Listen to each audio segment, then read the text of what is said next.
ഞാൻ കണ്ട സ്ത്രീകളിൽ ഭദ്രയുടെ ഒരുപാട് എലമെൻറ്റുകളുണ്ട്. പലപ്പോഴും ഞാൻ മനസ്സിലാക്കിയിട്ടുള്ള കുറച്ചും കൂടെ ഞങ്ങൾ പുരുഷന്മാരെ സംബന്ധിച്ച് ഞങ്ങൾക്ക് ഉണ്ടാകുന്ന പ്രശ്നങ്ങളെ ഞങ്ങൾ കുറച്ച് അഡ്രസ്സ് ചെയ്യും. അതായത് വീട്ടിൽ പ്രശ്നമാണ്, അങ്ങ് ഇല്ലാത്ത പ്രശ്നങ്ങളൊക്കെയാണ്, ഇടങ്ങളുണ്ട്, കുറച്ചുകൂടെ പറയാൻ ഞങ്ങൾക്ക് കുറച്ച് സ്പേസുകൾ ഉണ്ടെന്നുള്ളതാണ്.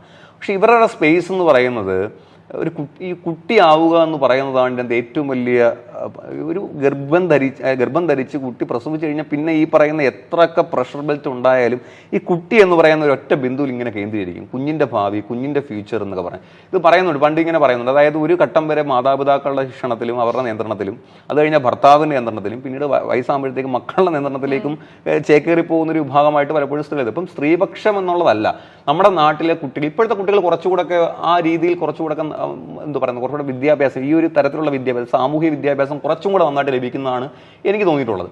അപ്പോൾ ഈ ഭദ്ര എന്ന് പറയുന്നത് നീതുവിന് എല്ലായിടത്തും കാണാൻ പറ്റും. അതായത് നമ്മൾ പോകുന്ന ഒരു ബസ്സിൽ പറ്റും.